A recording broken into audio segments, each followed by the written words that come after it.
पक चिक पक राजा बाबू, ना रहा दिल पे काबू, क्या कर गई हसीना। हसीना क्या कर गई? हसीना कर गई एक झूठा 498 का केस, एक कर गई 125 सीआरपीसी का झूठा केस, एक कर गई डीवी का केस, और बाकी इसके अलावा बहुत सारी धमकियां भी देती है और कई बार एक और केस भी कर देती है। अब दोस्तों, इतने सारे केस जब झूठे तथ्यों के आधार पर आपके सामने आते हैं तो आपका दिमाग हिल जाता है और आप परेशान हो जाते हैं। इतने ज्यादा परेशान हो जाते हैं कि कई बार तो आप फ्रस्ट्रेशन में कुछ भी करने को रेडी रहते हैं। इस फ्रस्ट्रेशन की एक सबसे अहम वजह है कि आप ये सोच रहे होते हैं कि जल्दी खत्म हो जाए। जल्दी खत्म होने का कोई भी तरीका कोर्ट में नहीं है। इस बात को मैं आपको पिछले कई सालों से समझा रहा हूं, और जो भी व्यक्ति ये सोचेगा ना जल्दी खत्म हो जाए, वो या तो हमेशा नुकसान में रहेगा या फ्रस्ट्रेट हो जाएगा। और ऐसे ऐसे लोग मैंने देखे जो फ्रस्ट्रेट होकर के खुद को ही नुकसान पहुंचा लेते हैं।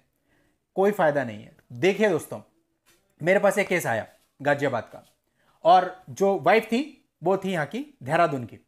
अब क्या है कि उसने दो केस करे, 125 और डीवी। अच्छी बात यह थी किसी भी तरह का कोई पुलिस केस नहीं था, कोई दबाव नहीं।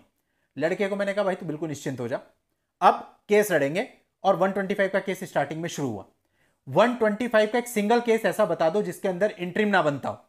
लेकिन इस पूरे के पूरे केस में मैंने पूरे मामले में इंट्रीम नहीं बनने दिया, और पूरा का पूरा 125 का केस केवल 12 महीने के अंदर अंदर खत्म कर दिया।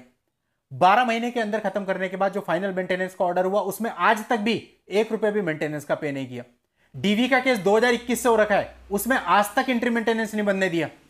और उसके बावजूद वो लड़का मुझे कहता है डीवी का केस मेरा 1 साल से चल रहा है, अभी तक कुछ हुआ ही नहीं उसमें। मैंने उसके सामने हाथ जोड़ लिया, मैंने उसे कहा ठीक है भाई, मैंने तेरे लिए अपने दिल से जितना अच्छे से अच्छा हुआ वो किया, लेकिन उसके बावजूद अगर आप ऐसा कहते हैं तो आप कोई और वकील हायर करो और उससे केस लड़वा लो। मैंने आपका केस छोड़ दिया, मैं नहीं कर पाऊंगा। तो दोस्तों, इस तरह की चीजें भी। अब ये लड़का फ्रस्ट्रेट क्यों हो रहा है? आप बताओ, खुद बताना ईमानदारी से, 125 सीआरपीसी के केस कितना टाइम चलते हैं? देखा है ना आपने, 3 साल, 4 साल, 5 साल।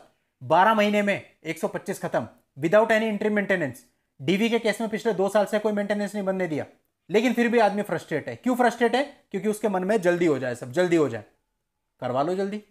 जो 125 सीआरपीसी का केस आपका इतनी जल्दी खत्म हो गया, वो हमारी स्ट्रेटेजी के कारण, हमारी इंटेंशन के कारण कि हमें इसे जल्दी खत्म करना है, बंदा परेशान ना होगा गाजियाबाद से आता है। लेकिन अगर आप ये सोचते हैं कि केसेज जल्दी खत्म हो जाएंगे, देखो हर चीज एक जैसी तो नहीं हो सकती।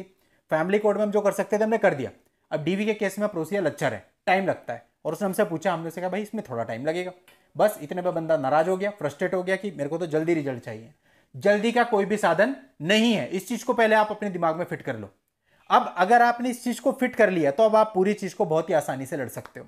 इसके अलावा पिछले 2 साल से उस बंदे को मैं बोल रहा था कि भाई काउंटर केस फाइल कर गाजियाबाद में, ये लोग ठीक हो जाएंगे। बंदे ने नहीं किए, और जब उसने मुझसे डाइवोर्स के लिए सजेशन मांगा तो मैंने उसे मना किया, डाइवोर्स केस बिल्कुल फाइल मत करना।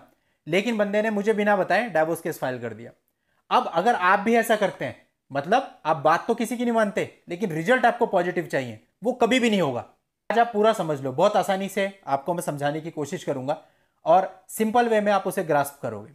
देखिए है क्या, सबसे पहले तो पहला पॉइंट तो वही कि अपने दिमाग में फिट कर लो कि भाई जो होगा इसमें टाइम लगेगा, एकदम से कुछ नहीं होगा। सेकेंडली, बहुत आराम से डील करना है, सिस्टमेटिक। और अच्छी बात ये होती है कि अगर पहला स्टेप ही आप अच्छे से ले रहे हैं। कुछ एक फैमिली है बैंगलोर में, उनका मुझे कॉल आता है और वो बोलते हैं कि हमारे ऊपर ऐसे ऐसे कोई केस हो गया और आपके शहर में हो गया, और हमें बैंगलोर से आना है तो हमें 3000 किलोमीटर दूर पड़ता है। अब हम क्या करें? और यहां पर पहली वही एप्लीकेशन काउंसलिंग वाली थी, वो राज्य महिला आयोग में दी गई थी। बोला इतनी तारीख को हमारी काउंसलिंग है, हमें आना है। मैं ठीक है कोई बात नहीं, आप आ जाओ, मिलते हैं। अब वो बंदे आए, मिले, बोला हमारी काउंसलिंग इस जगह पर, एक दिन पहले आ गए थे। हमने आपस में कोऑर्डिनेट किया, एक ही दिन में उनकी पूरी काउंसलिंग खत्म करवा दी। ठीक। और उन काउंसलिंग वालों ने क्या किया, लड़के को दबाव में लेकर के वहां पे लिखवा लिया कि इसे 5,000 रुपये महीना देगा, और लड़की जबकि वहां पे स्टेटमेंट दे रही है कि मैं साथ में जाना नहीं चाहती और ना कोई केस फाइल है। आ गए। अब वो लोग बेचारे परेशान होते हैं कि साहब उन्होंने तो लिखवा लिया 5,000। किस बात के 5,000 रुपए? पहले तो वो कॉम्पिटेंट अथॉरिटी नहीं है आपके ऊपर मेंटेनेंस बांधने के लिए। सेकंड, अपनी मर्जी से वहां पे आई है और खुद स्टेटमेंट दे रही है मैं अपनी मर्जी से आई हूं, मैं अभी नहीं जाऊंगी 2 साल तक वापस। किस बात का मेंटेनेंस? कोई मेंटेनेंस किसी प्रकार का हमने मना कर दिया कि आपने कुछ नहीं देना है, आपके ऊपर कोई ऑर्डर नहीं है, आप जाओ आराम से रहो, जियो। अब समझना दोस्तों, ऐसे आपको भी चलना है। फिर क्या हुआ, हमने उन्हें कह दिया था कि आफ्टर सम टाइम ये लोग एफआईआर के लिए फिर से एक एप्लीकेशन देंगे, और वही हुआ। 2 महीने के बाद उन्होंने एक एप्लीकेशन और दे दी एफआईआर के लिए कि भाई एफआईआर करो, और उससे पहले महिला सेल जो है वहां पर काउंसलिंग होगी। अब अगेन उनका कॉल आता है कि सर ऐसे ऐसे हमें वहां से कॉल आया। मैंने कहा आप कुछ मत करो, आराम से बैंगलोर में रहो मस्त करके, और यहाँ पे काउंसलिंग फाउंसलिंग सब हम देख लेंगे, जब एफआईआर होगी तब उसको डील करेंगे। क्योंकि आप आओगे तब भी एफआईआर ही होनी है, आप नहीं आओगे तब भी एफआईआर होनी है। तो मैं 3000 किलोमीटर दूर से पागल हूं क्या जाऊं? 50,000 रुपये मेरा एक बार के ट्रैवलिंग पे लग रहा है। नहीं आए, आराम से बैठे हुआ, मैं यहां बैठा हूं। जिस दिन एफआईआर होगी एफआईआर की कॉपी निकालेंगे और जो जरूरत पड़ेगी वो करेंगे। चाहे बेल जरूरत होगी तो बेल लेंगे, हाईकोर्ट में जाना होगा हाईकोर्ट, लेकिन उनको मैं नहीं बुलाने वाला। उनको मैंने कह दिया मैं आपको केवल एक बार बुलाऊंगा जिस दिन आप मुझे वकालतनामा देंगे, और या मैं आपकी बेल कराऊंगा या क्वेश्चन डालूंगा, जो भी है, जस्ट वन टाइम।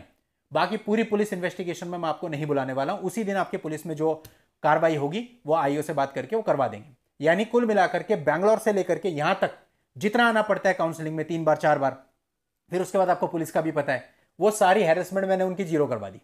पहला काम ये, बहुत आराम से। क्या है, एफआईआर तो है ना, हो जाने दो ना। अपने माइंड में ये दिमाग में सेट कर लो, एफआईआर हो जाने दो, कोई दिक्कत नहीं। जब एफआईआर आएगी हम उसको बहुत आसानी से डील कर सकते हैं, चाहे उसमें जो धारा लगाने लगा लो। ठीक, अब आप सोचिए कितनी बड़ी हैरेसमेंट बच गई। अगर वो 5 बार भी यहां आते ना, 5 बार भी, तो 2.5 लाख रुपए तो सीधा सीधा गया था। और उसके बाद इतना दूर से यहां आना, आप सोचिए, तो वो सारी हैरेसमेंट बच गई। अब जब एफआईआर हो जाएगी हम उसको स्टे करवा देंगे, फिर वो आराम से बेंगलोर रहेंगे 1 साल 2 साल। और मीनवाइल जिस दिन एफआईआर हो गई सामने वालों पर भी केसेज 100% दर्ज होंगे, और फिर वो भी जाएंगे 3000 किलोमीटर दूर लगेगी।